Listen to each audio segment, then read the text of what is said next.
ay tawagan ko siya, si Jesus. Kung kailan kailangan siya, palagi naroon at karamay siya, si Jesus. Kapag hindi ko na makaya, sa Kanya lang ako aasa.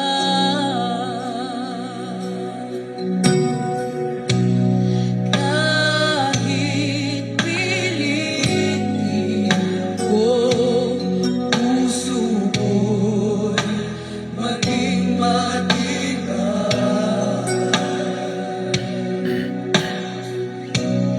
Ang kabiguan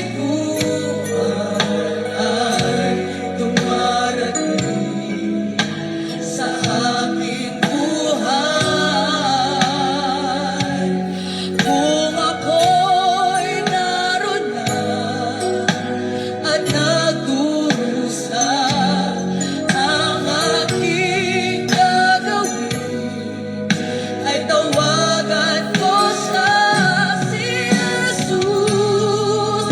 Kung kailan kailangan siya, palagi naroon at karamay siya, si Jesus. Kapag hindi ko na makaya, sa Kanya lang ako aasa, si Jesus. Kung kailan kailangan siya, siya'y palaging naroon at karamay, si Jesus. Kapag hindi ko na makaya, sa Kanya lang ako aasa.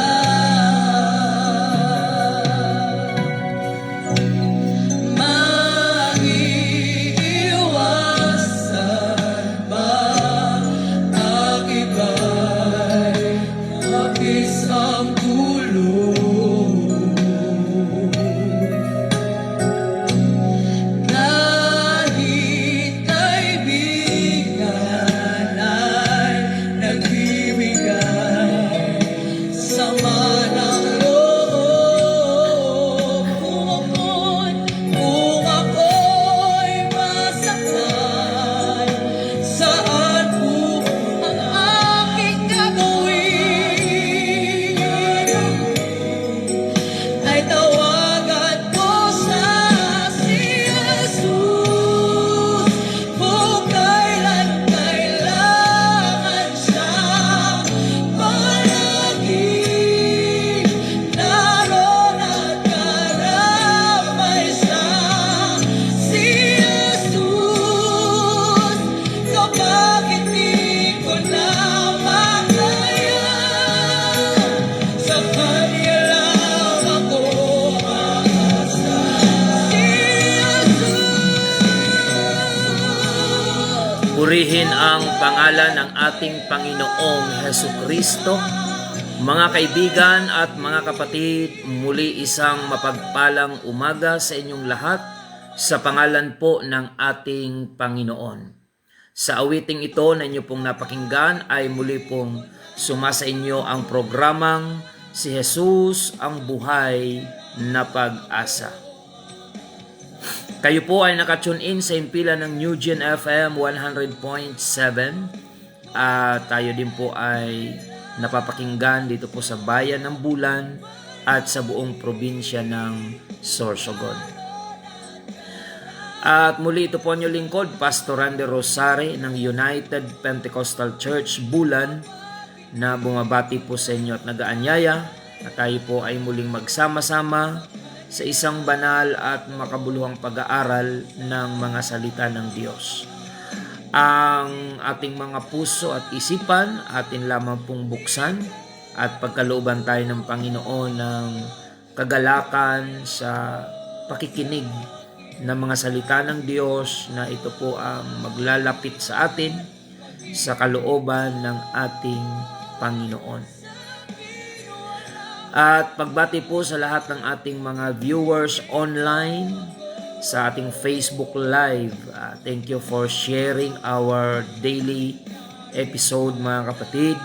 Salamat sa Panginoon na ang programang ito ay patuloy po na nagiging kasangkapan sa buhay ng ating mga kababayan upang ang mga bagay na espiritual ay maipaglingkod po sa atin at tayo po ay patuloy na magkaroon ng encouragement na lalong paglingkuran ang ating Panginoon. Ngayon po ay araw ng Biyernes, mga kapatid. Salamat sa panibagong umaga na ipinagkaloob sa atin ng ating Panginoon.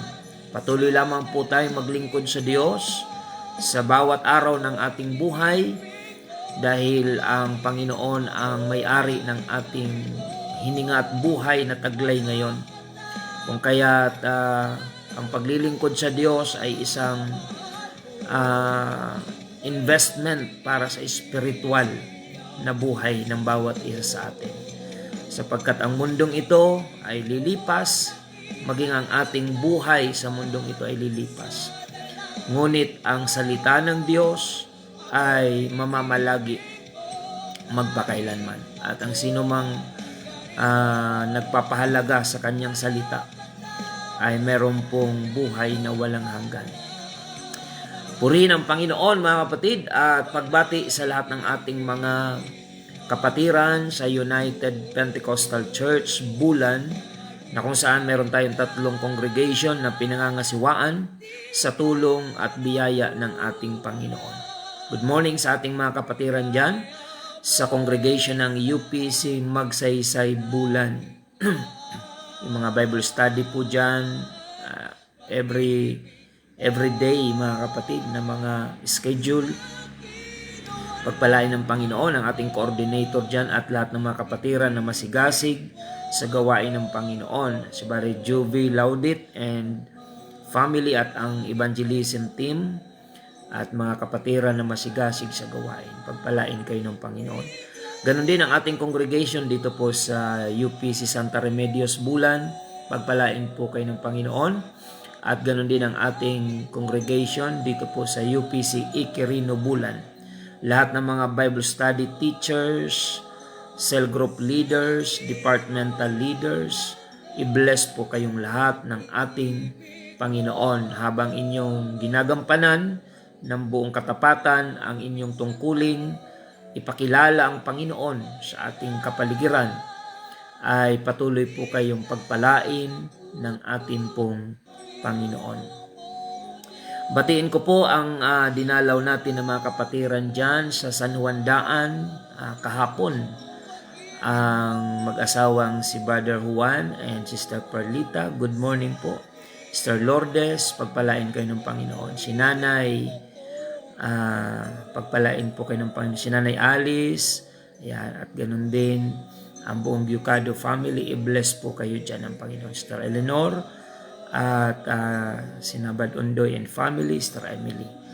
At pagpalain po kayong lahat ng ating Panginoon. At maging ang naka-assign dyan na grupo ng evangelism team, sina Sister Ning and her group, i-bless po kayo ng ating Panginoon. Purihin ang Diyos, mga kapatid, at sa ating pagpapatuloy, ang mga announcement po natin, schedule ng gawain ng Panginoon. Bukas, araw ng Sabado hanggang araw ng Linggo, mga kapatid. 3 batch ang pwede niyong pagpilian na pwede kayong makadalo, depende po kung saan kayo malapit at sa inyong available time. Araw ng Sabado ang ating pagsamba diyan po sa UPC Magsaysay Bulan, alas 6:30 ng umaga. At dito naman po sa congregation ng UPC Iquirino Bulan, Sabado din po alas 8 ng umaga. Magkasunuran po yan, mga kapatid, at ako'y lumilipat na lang every preaching time. At ang araw naman ng linggo, dyan po tayo sa UPC Santa Remedios Bulan, alas 7 ng umaga. So yan po yung ating mga schedule ng gawain. And aside from that, we have daily schedule for Bible study in different area, mga kapatid. So araw-araw, so meron tayong 70 plus na Bible study teachers na na-produce dito po sa UPC Bulan Church, able and willing to teach the Word of God every time na sila po ay naka-assign to teach. So yan po yung ating pinagsikapan na ma-produce na yung pagtuturo ng salita ng Panginoon. Hindi lamang po ang pastor ang may kakayahan, kundi pati yung mga member sa church na faithful and dedicated, mga kapatid, ay nagiging kaagapay sa pangangaral ng salita ng Panginoon. And we produce more laborers, pastors, mga kapatid, and daughter churches, and outreach, mga kapatid.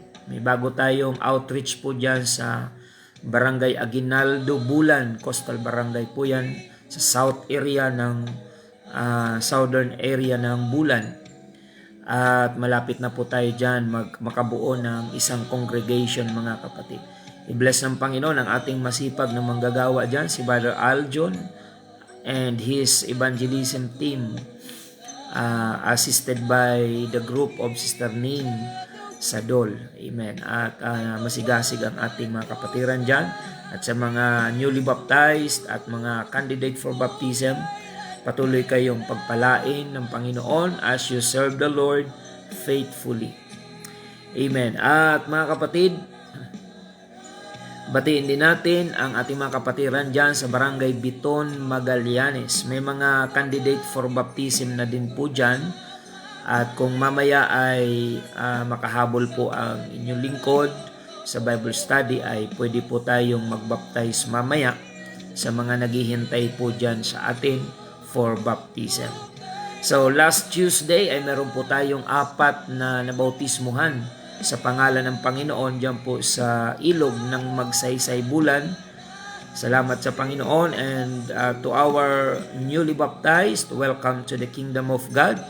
Enjoy your privilege to serve the Lord at magpakalago tayo upang balang araw ay pwede din po kayong gamitin ng Panginoon upang sa gawain ay patuloy po na kasangkapanin tayo ng ating Panginoon. Praise the Lord. Patuloy po tayo, mga kapatid. Good morning kay Brother Wilfredo Doblon Overo. Thank you for watching from UPC Tinambak, Camarines Sur. Aking kaibigan, yung kanyang pastor dyan, Pastor Jojo Tinoco ng UPC Tinambak, Camarines Sur. Pagpalain po kayo dyan ng Panginoon. At mga kapatid, patuloy tayo sa ating programa at sa mga prayer request na nais nyong isend, mga kapatid. I-send nyo lang sa messenger ng UPC Bulan Church. At patuloy po na pagpalain ng Panginoon ang pag-share po natin ng programang ito sa inyong mga Facebook friends. I-bless po kayo ng ating Panginoon. So mga kapatid, bukas, Sabado, meron po akong ikakasal dyan sa Tabaco City, Albay. Ayan. So good morning kina Brother Angelo and Sister Tyne. Ayan, sila po ay nag-request na ma-officiate ng inyong lingkod sa kanilang pinakamahalagang sandali ng kanilang buhay, ang kanilang kasal. Kaya bukas po ay naandyan ako sa Tabaco City, Albay. Purihin ang Panginoon. Patuloy po tayo, mga kapatid, sa ating programa. Good morning kay Brother Felipe Iscresa. Ayan. Sister Yoli Albao, Brother Rigor Hipolye, and family, Sister Cheryl, at ang inyong mga anak. I-bless po kayo ng Panginoon dyan sa Zone 7. Pastora Sheila May Peñaranda Ibanez, Good morning po dyan sa UPC Sabah, Malaysia. Ayan. Pastor Joel Tinoco, good morning. Pagpalain kayo ng Panginoon. Si Mamay Eden Nabua, Manata Nabua, good morning. Pagpalain po kayo ng Panginoon sa aking tiyahin dyan po sa Cavite area. Brother JP Flores ng La Union, good morning. At maging Starlita Sultan, praise the Lord. April Santos, Sister Cyrene, ayan, Jess Caloocan, good morning. Sister Evelyn Valencia Punsalan, dyan po sa Isla ng Palau, ayan. Brother Joe Lorenzo Acosta, good morning. Sir Ray Galo Sr., praise the Lord. Maging Sister Arlinda Bandoho Borak, thank you for watching. Sister Milet Kaya, Sister Helen Magana, ka-churchmate ko po ito dyan sa aming mother church sa Bloomingtreet. Sister Melody Herrero and family watching right now dyan sa Pasig. Pagpalain po kayo ng Panginoon.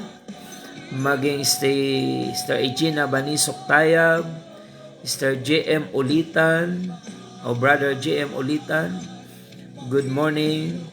Sister Helen Litera, Sister Mirna dyan sa Kuwait, pagpalain kayo ng Panginoon. At maging si Brother Michael Regidor, ang ating technician na nag-a-assist sa atin dyan sa station ng New Gen FM. Good morning kapatid, pagpalain ka ng Panginoon. And the management of New Gen FM na partner po ng UPC Bulan sa pagpapalaganap ng salita ng Diyos in our town of Bulan and even the whole province of Sorsogon. Sister Christy Desuyo, good morning. Brother John Viray dyan sa Palau. Brother Ferdinand Iskandor Mendez, good morning. At maging si Marjon Dal, good morning. Bernardo Matilde Leda Sidugen, good morning. Brother Edmond de la Cruz, amen. Pagpalain kayo ng Panginoon. At maging si Claro Aldi Pagasartonga, ayan, pagpalain ka ng Panginoon from General Trias, Cavite. Pagpalain ka ng Diyos. Amen. Si Brother Edmond de la Cruz ay watching from Hungary. Ayan, siguro trabaho ito ni Brother Erickson Bagaw. Kumusta kayo dyan sa Hungary? Pagpalain po kayo ng Panginoon. Sister Divine Espela Guyal, good morning. Sister Annie Ringor, thank you for watching. Marisol Contreras Tobias, good morning. Sister Erlinda Peruelo, Brother Andy Orozco, Sister Alice Benusa Gabon, Sister Merna Fabro, Brother Daniel Marahay dyan sa Palawan, Sister Jen Ioy, good morning. And Sister Ruth and family dyan po sa Zone 7. Maging Gotis family, D family, Guyal family, Asuela family, dyan po sa Aquino, Barangay Aquino. Sister Nenita Di Maano Di Matera, good morning. Ayan, pagpalain po kayong lahat ng ating Panginoon. Si Brother J.R. Neja, Brother Felix Musa, Brother Eric Signa, good morning po sa inyo. Praise the Lord. Sister Marilyn Wagas Ayok. Ayan. At maging si Brother Noel Ocho Plaza. Di ko alam kung kapatid ito ni Pastor Nilo Plaza sa Hong Kong. Ayan. Last November ay galing po kami dyan sa UPC Hong Kong. Sister Marlene Oseo Quintanar and family, good morning. Pagpalain po kayo ng Panginoon. Sister Laura Gumban, dyan po sa Lahong. Si Brother Joe Lorenzo Acosta, good morning. Ayan. I-bless po kayong lahat ng ating Panginoon. Si Lynn Barabad, good morning. At si Rose Ann San Juan Pauyo, dyan po sa Pioduran, Albay. Si Brother Michael Magbutay, Margie Guetan Isiha, Sister Margie, good morning. Pagpalain po kayo ng Panginoon. So, pakishare na lang, mga kapatid, upang marami pa po ang mapagpala. Tayo po ay manalangin before we proceed to the Word of God, mga kapatid. Tayo po ay mag-pray. Panginoon, maraming salamat sa biyaya mo at pagpapala na iyong ipinagkaloob ngayong umaga. Salamat sa kabutihan mo sa aming pong mga buhay. Panginoon, patawarin mo po kami sa aming mga pagkukulang, pagkakasala sa iyong harapan. Linisin mo kami, Panginoon, at gawin mo po kaming karapat-dapat sa iyong harapan sa umagang ito. Dalisayin mo po ang aming mga puso. At ang umagang ito ay maging umaga ng pag-asa sa buhay ng bawat isang nakikinig sa programang ito sa radyo at nakasubaybay din sa Facebook Live. Katagpuin mo ang pangangailangan ng aming mga kababayan, yung mga may taglay na karamdaman, pagkalooban mo ng kagalingan. Dalangin po namin Sister Norma Guyal na meron pong bukol na naging cancerous sa kanyang braso. We pray God for your miracle and healing and to protect her health, Panginoon. Ingatan mo siya habang siya ay nasa ospital. Kasangkapanin mo po ang mga doktor upang ang kagalingan ay ipagkaloob mo po sa kanya. In Jesus' name, we are looking forward for your miraculous act, Panginoon, in her life. At ganoon din ang lahat ng mga may karamdamang taglay na sumasabay ngayon sa panalangin. Ipagkaloob mo po ang katugunan, ang kagalingan.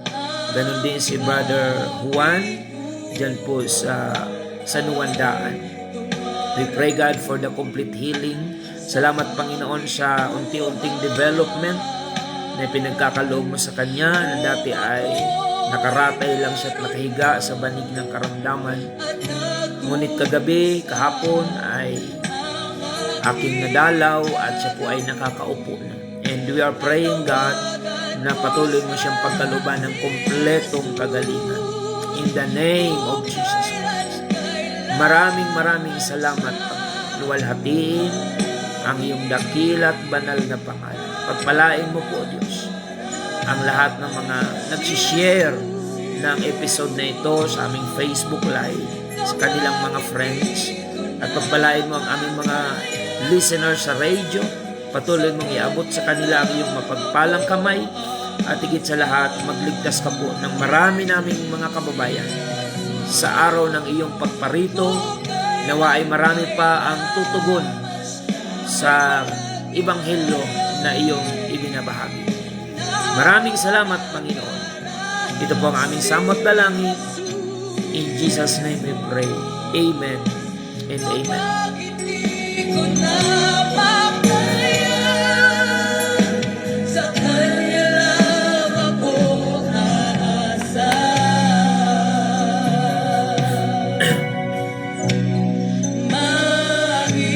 Praise the Lord. At si Ma'am Ann Bueson dyan sa Biton, good morning. Pagpalain kayo ng ating Panginoon. Praise God. Mr. Arlene Padilla, Mr. Mila Dumalayas, ayan. Kung may mga hindi man po ako mababanggit, ay pagpaumanhin niyo po, at ang oras naman po natin ay mabilis na tumatakbo. At ngayon ay kailangan na po nating dumako sa paghahayag ng salita po ng ating Panginoon. Ang babasahin po nating talata ay dito po sa aklat ng Romans chapter 1 in verse 16. Ganito po ang ating mababasa, mga kapatid. Aklat ng Romans chapter 1 verse 16. Ganito po ang sabi ng banal na kasulatan, sapagkat hindi ko ikinahihiya ang ebanghelyo, sapagkat siyang kapangyarihan ng Diyos sa ikaliligtas ng bawat sumasampalataya, unay sa Hudyo at gayon din sa Griego. For I am not ashamed of the gospel of Christ, for it is the power of God unto salvation, to everyone that believeth, to the Jew first, and also to the Greek. So, pagpalain po ng Panginoon ang kanyang banal na salita. Ang ating pag-aaralan ngayon ay ang tatlong major contents ng Ebanghelyo. The three major contents of the gospel. Sa binasa po natin, mga kapatid, ay maliwanag na sinabi ni Apostol Pablo na hindi niya ikinahihiya ang Ebanghelyo. Ano po yung Ebanghelyo? Yung salita ng Diyos, ang mabuting balita. Bakit hindi niya ito ikinahihiya? Sapagkat naunawaan niya na ang Ebanghelyo ang siyang kapangyarihan ng Diyos sa ikaliligtas ng bawat sumasampalataya. Kaya nga po bago umakyat ang Panginoon sa kalangitan, ay ipinag-utos niya sa mga alagad na ang Ebanghelyo ay ipangaral sa lahat ng dako sa buong sanlibutan. Na ang sumasampalataya at mabautismuhan ay maliligtas.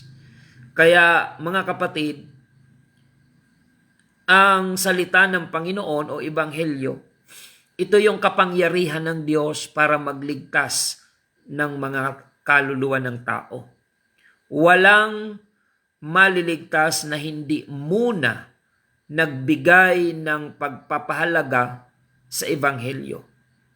Kaya bilang mangangaral, si Apostol Pablo ay nagbigay siya ng strong statement, mga kapatid, in Romans 1:16. I am not ashamed of the gospel of Christ. Why? For it is the power of God unto salvation. Kaya sa mga giliw naming tagapakinig ngayong umaga, we really appreciate your time listening attentively to this program. Dahil ang programang ito, this program is not about politics. This program is about preaching the gospel upang ang sino mang tumugon, manampalataya at sumunod sa salita ng Diyos na ipinapangaral or the gospel ay mayroon pong pag-asa ng kaligtasan. Regardless of your religious affiliation, you need the gospel. Hindi po pangontra sa Ebanghelyo yung pagkakaroon natin ng relihiyon. Kasi minsan, ang katwiran ng marami ayaw nang makinig sa ganitong pangangaral ng Ebanghelyo dahil di umano sila ay mayroon ng kinaaanibang relihiyon. Mga kapatid, hindi po anti-religion, mga kapatid, yung gospel. Sa katunayan, ang magpapatotoo na tama ang iyong relihiyon ay ang gospel. Kapag ang itinuturo sa iyong relihiyon ay salungat sa gospel, hindi po kaligtasan ang ihahatid niyan sa ating kaluluwa. Kaya hindi tama na ayaw nating makinig ng ipinapangaral na Ebanghelyo dahil mayroon na tayong kinaaanibang relihiyon. Bakit? Ano ba ang turo sa relihiyon na kinaaniban mo? Labag ba sa Biblia? Dahil sa pangangaral natin, Biblia naman yung ating gamit, mga kapatid. Kaya kung ikaw ay Bible believer, kung ang religion mo ay Bible believer, mga kapatid, hindi ka dapat allergic every time na ipinapangaral ang salita ng Diyos. Sapagkat ang totoong relihiyon na sa Diyos ay nakabase sa salita ng Diyos. Mga kapatid, maraming beses na po akong naka-encounter ng mga taong ini-invite ko sa Bible study, ayaw nila makinig.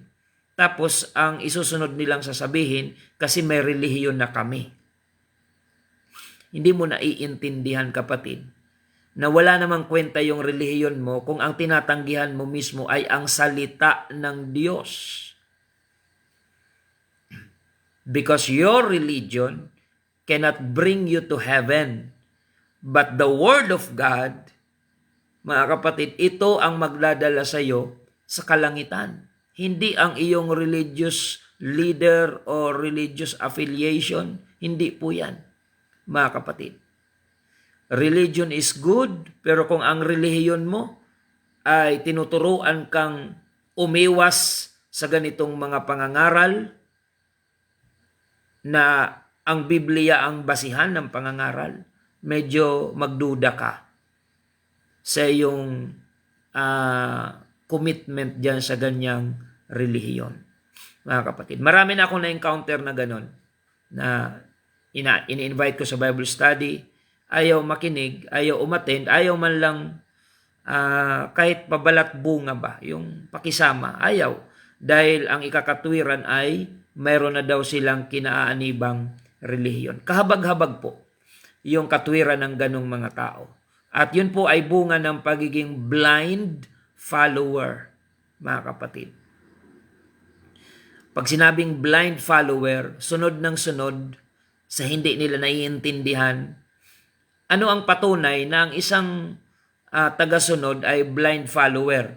Believe na believe siya, pero pag tinanong mo, hindi niya nga kayang i-explain yung pinaniniwalaan niya. Ang tawag dyan ay blind follower. Yan. Bakit ka naniniwala sa ganyan? Basta, ito ang turo sa amin. Pag hinanapan mo ng paliwanag, hindi niya kayang i-explain yung buong puso niyang pinaniniwalaan.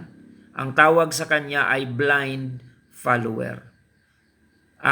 Panatiko. Ayan. Minsan, ang magiging dahilan pa ay wala namang masama kung maniwala.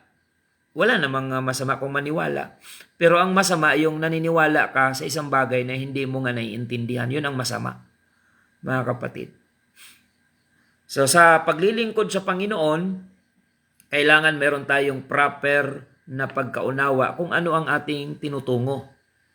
Kung bakit tayo naniniwala kay Kristo, ano ba ang pakinabang pag si Jesus Christ ay tinanggap natin sa ating buhay, ano ang pakinabang sa ating kaluluwa kapag tayo ay nagsisi sa kasalanan at sumampalataya sa Panginoon, ano ang pakinabang kapag tayo ay nagpabautismo sa pangalan ng ating Panginoon, ano ang kahulugan nito, ano ang paliwanag pag hiningian ka ng explanation ng mga taong nasa paligid mo. Kailangan mong aaralin kung paano yan ipaliwanag. Regardless kung ikaw ay member or mayroong tungkulin sa gawain ng Panginoon.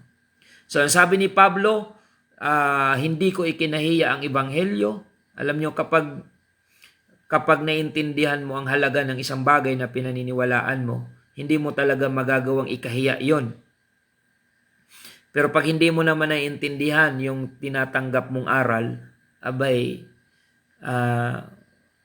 yun ang nakakahiya, mga kapatid. Na panatiko ka sa isang paniniwala na hindi mo nga naiintindihan at lalong hindi mo rin kayang ipaintindi sa iba. Kaya sa ating mga tradisyonal na karanasan, marami tayong mga salit-saling paniniwala from generation to generation na pilit lang na isinusubo sa mga susunod na henerasyon without clear explanation, mga kapatid. Mga pamahiin. Ayan, good morning kay Nanay Erlinda Prut ng Arizona, USA. Thank you for watching, Nay. Happy New Year. Pagpalain kayo ng Panginoon. So marami tayong mga pinaniniwalaan na ang katwiran natin, wala namang masama kung maniwala. Oo nga, pero hindi naman siguro masama kung unawain mo yung iyong pinaniniwalaan. Mga kapatid, mga pamahiin, mga tradisyon na paniniwala na nagsalin-salin na from generation to generation without understanding. Yun ang masama. Kaya yun ang dapat ikahiya, mga kapatid. Pero itong ebanghelyo na ipinapangaral po sa atin, pinapaliwanag sa atin, verse to verse, mga kapatid, ito ang kapangyarihan ng Diyos sa ikaliligtas ng bawat sumasampalataya. Now, let us proceed to the three major contents of the gospel. Remember that the gospel is the power of God unto salvation. Ang ebanghelyo ay siyang kapangyarihan ng Diyos.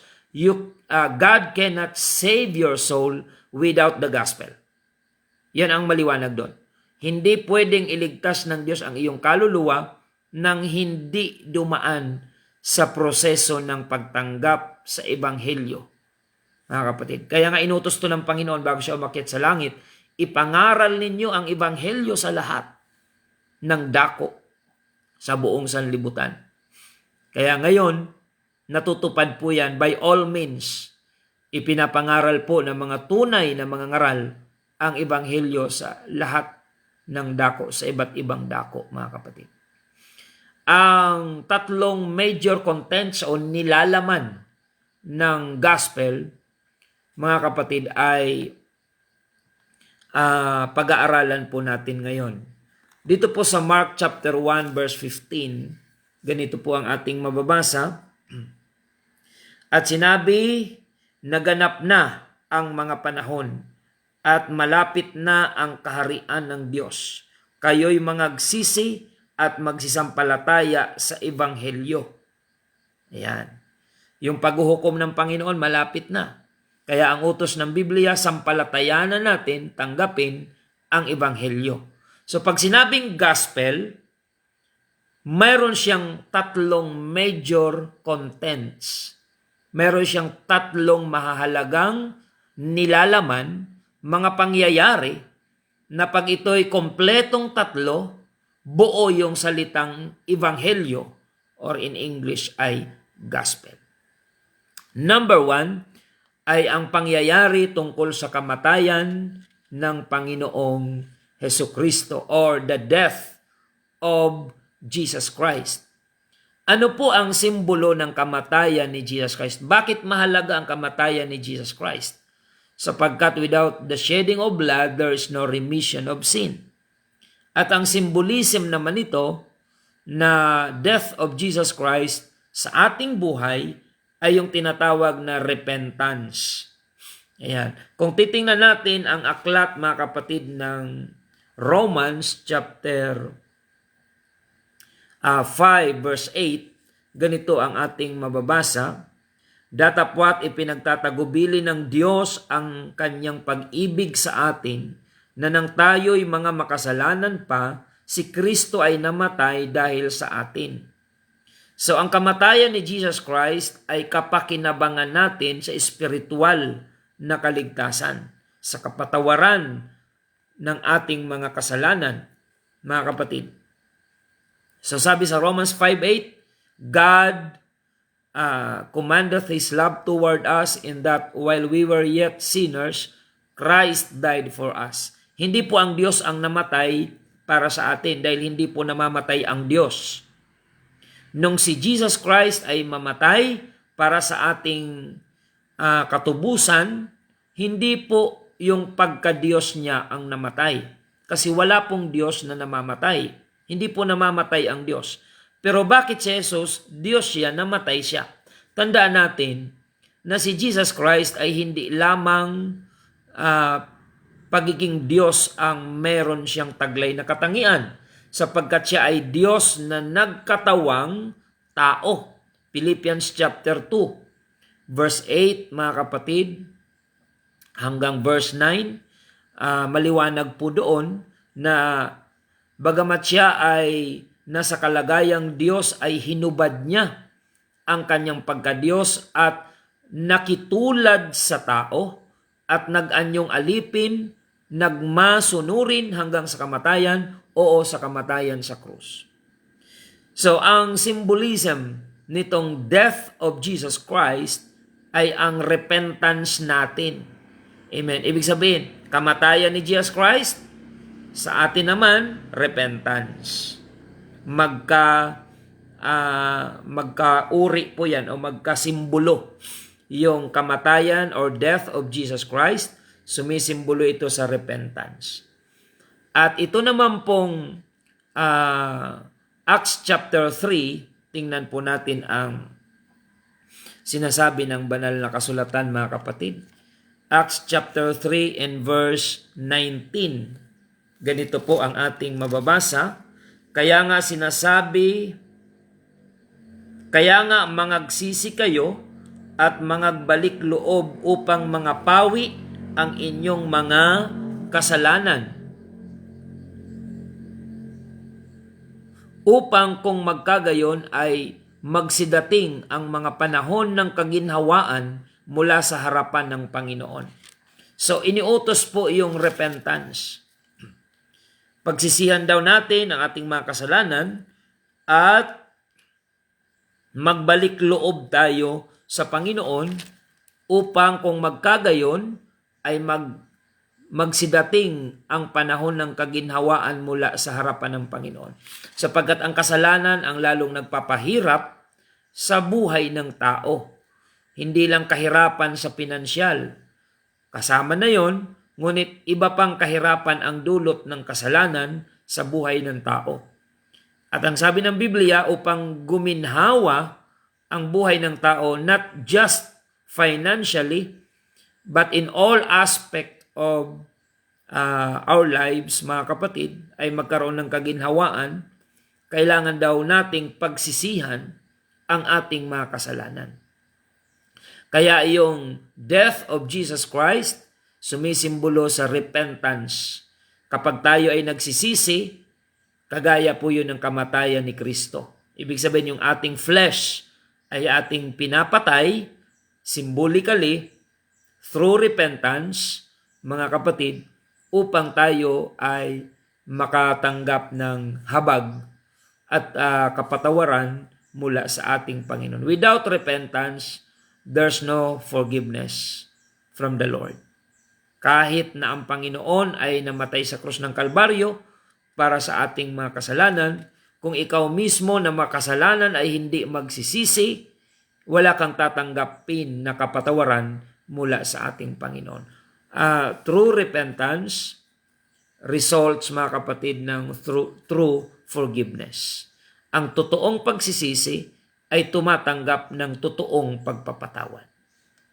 Kaya gaano man kalaki ang ating mga pagkakasala, when we repent from the bottom of our hearts, we receive forgiveness and mercy from the Lord. So yan po yung unang content ng gospel, the death of Jesus Christ, sumisimbolo sa repentance, and the second is burial of Jesus Christ, yung pagkalibing. Ano naman ang simbolismo nito sa atin, mga kapatid?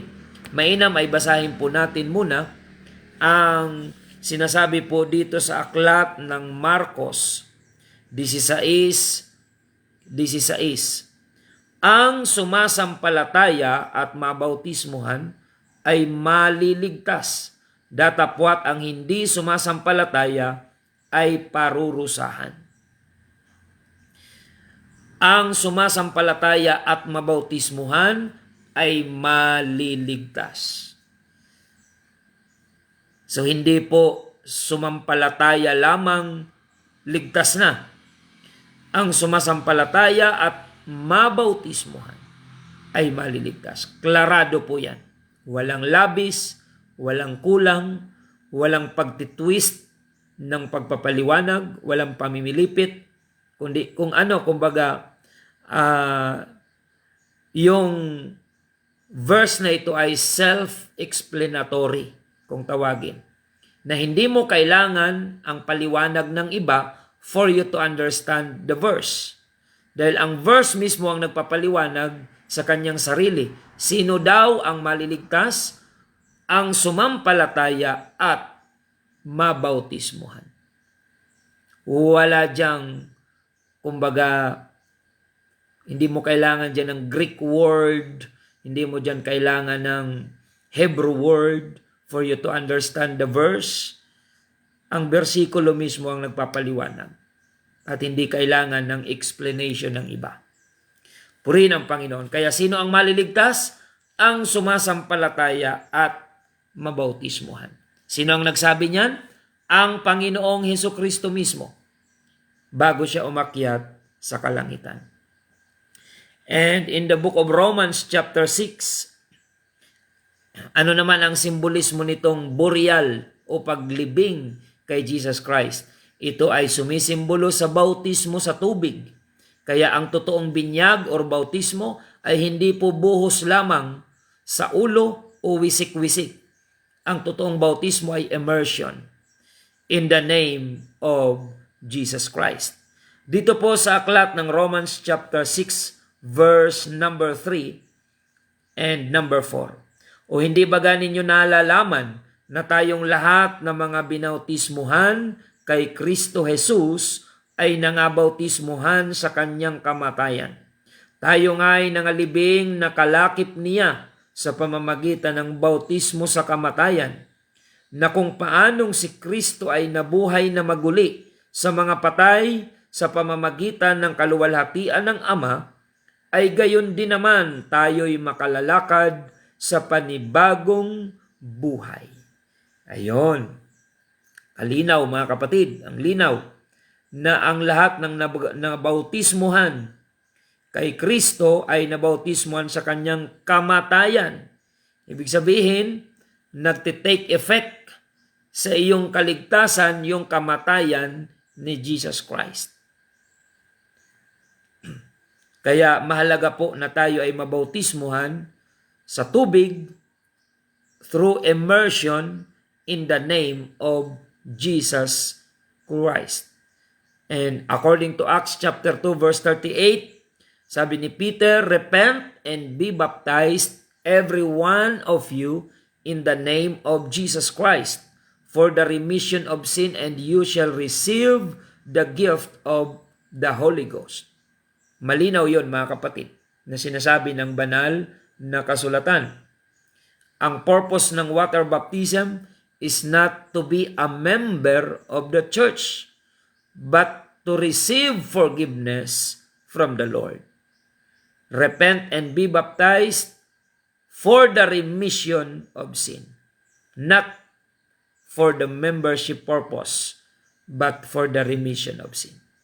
Malinaw yan mga kapatid. Kasi may mga ibang nagpapaliwanag, ang bautismo daw ay public confession and declaration na ikaw ay tumatanggap kay Jesus Christ. Hindi daw connected sa salvation yung baptism. Walang ganong paliwanag sa Biblia. Ang baptism ay may connection sa kaligtasan. Sabi ni Jesus Christ, ang sumasampalataya sa Ebanghelyo at mabautismuhan ay maliligtas. Kaya kung nananampalataya ka na, nakahakbang ka na ng una. Sundan mo ng pagsisisi sa kasalanan at isunod mo ang pagtanggap ng bautismo sa tubig sa pangalan ng Panginoong Hesukristo. Kompleto ang proseso ng iyong kaligtasan. Purihin ang pangalan ng ating Panginoon. So mga kapatid, yan po yung pangalawang content ng gospel. Una, death of Jesus Christ. Ang symbolism nito ay repentance. Pangalawa, burial of Jesus Christ. Ang simbolo nito sa atin ay water baptism. Kaya kailangan lahat ay mabautismuhan sa tubig sa pangalan ni Jesus Christ, mga kapatid. Sapagkat yan po ang sinasabi sa sunod na talata na ating babasahin. The third content of the gospel is the resurrection of Jesus Christ, na sumisimbolo ito sa ating pagtanggap ng banal na Espiritu. Mainam ay tingnan po natin mga kapatid ang sinasabi sa aklat ng Juan, John chapter 3, yung sinabi ng Panginoon kay Nicodemo in verse 5. Sumagot si Jesus, katotohanan sinasabi ko sa inyo, maliban na ang tao'y ipanganak ng tubig at ng Espiritu, ay hindi siya makakapasok sa kaharian ng Diyos. Ang ipinanganak ng laman ay laman nga, at ang ipinanganak ng Espiritu ay Espiritu nga. Huwag kang magtaka sa aking sinabi sa iyo, kinakailangan ngang kayo'y ipanganak na muli. It's a must, mga kapatid. Hindi ito suggestion or suggestion ng Panginoon na sasabihin, kung ako sa iyo, magpabautismo ka at tumanggap ng Espiritu Santo. Hindi po. Sabi ni Jesus Christ, except a man be born of water and not or. Kasi pag or, pwede ka mamili sa dalawa. Pero ang pag sinabing and, abay dalawa yung parehas importante. Repent and be baptized. Yan. Hindi repent or be baptized. So sabi dyan, except a man be born of water and of the Spirit, he cannot enter into the kingdom of God. So yung resurrection ni Jesus Christ, third content of the gospel, ay sumisimbolo sa ating pagtanggap ng banal na Espiritu. Dahil kahit marami ka nang nalalaman sa Word of God, hindi mo yan may papamuhay ng tama if you don't experience the infilling power of the Holy Ghost. Ano ang sabi ng Acts chapter 1 verse 8? Datapwat tatanggapin ninyo ang kapangyarihan pagdating sa inyo ng Espiritu Santo, at kayo'y magiging mga saksi ko sa Jerusalem at sa buong Judea at Samaria at hanggang sa kahuli-hulihang hangganan ng lupa. You shall receive power after that the Holy Ghost is come upon you. And you shall be witnesses unto me both in Jerusalem, in Judea, and in Samaria, and unto the uttermost part of the earth. So kaya, sa pangangaral, kailangan natin ang Holy Ghost. Sa lahat ng ating ginagawang paglilingkod sa Panginoon, we must be filled with the Holy Ghost. Kailangan yung Holy Ghost baptism ay maranasan ng bawat nabautismuhan sa tubig. Ang sabi doon, except a man be born of water, baptism po yun, and of the Spirit. Ipanganak tayo sa tubig at sa Espiritu Santo upang tayo ay magtamo ng tunay na content ng Ebanghelyo, kompleto ang kaligtasan natin. Basahin nyo na lang po yung karanasan ng mga alagad sa pagtanggap ng banal na Espiritu in the book of Acts chapter 2 verse 1 to 4. Medyo limited na yung oras natin. So pakibasa nyo na lang po yung verse na yan. Acts chapter 2 verse 1 to 4. Diyan po ay inilahad kung paano naranasan ng mga unang alagad ni Kristo yung Holy Ghost, yung kapangyarihan ng banal na Espiritu na naranasan nila on the day of Pentecost doon po sa upper room, Acts chapter 2 verse 1 to 4. At ngayon ay dapat maranasan din natin yung naranasan ng mga alagad na kapangyarihan ng banal na Espiritu. So yan po yung three major contents of the gospel. Number 1, the death of Jesus Christ, sumisimbolo sa repentance. Number 2, burial of Jesus Christ, sumisimbolo sa water baptism. At yung resurrection ni Jesus Christ, sumisimbolo sa Holy Ghost baptism. Death, burial, and resurrection,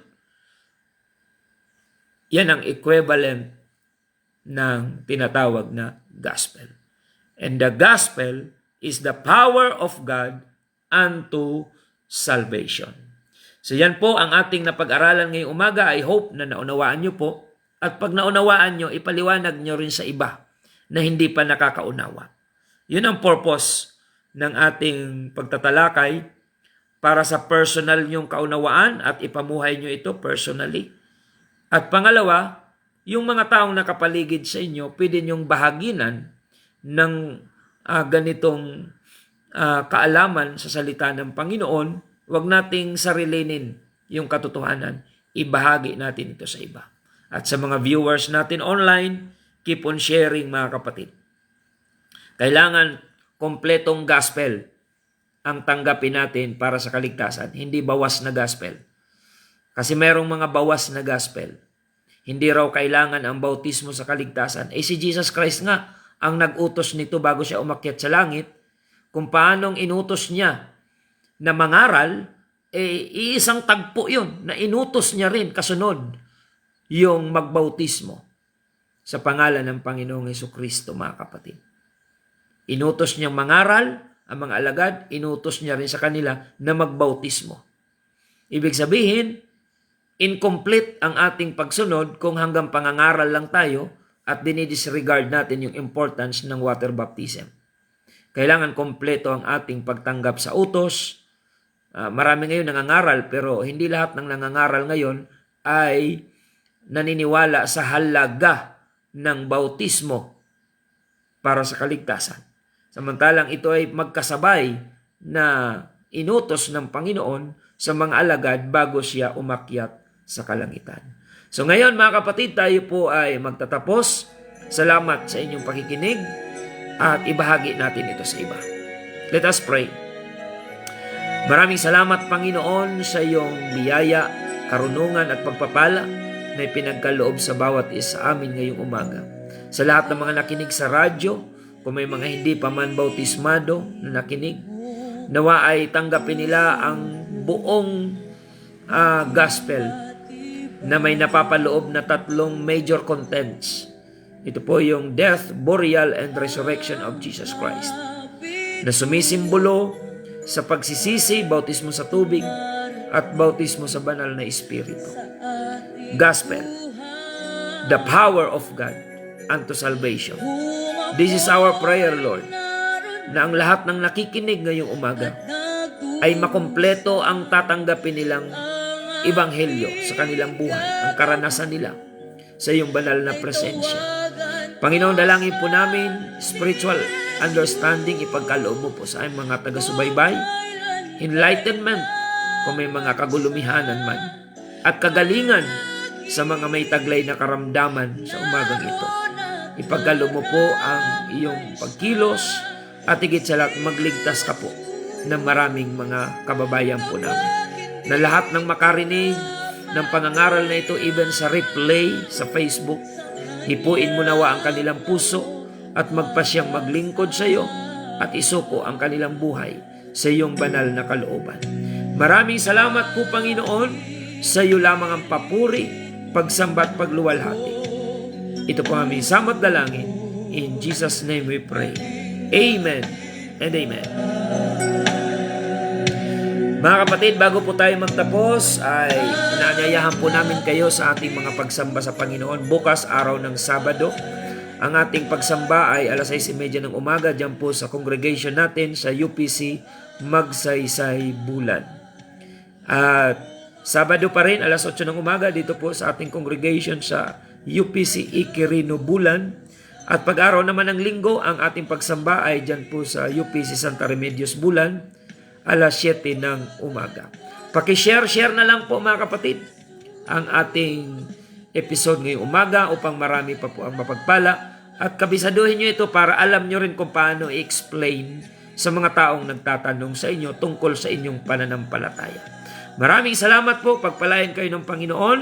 Ito po ang inyong lingkod, Pastor Randy Rosare ng United Pentecostal Church Bulan, na nagpapasalamat sa inyong pagsubaybay at lagi nating tandaan na tanging si Jesus lamang po ang ating buhay na pag-asa.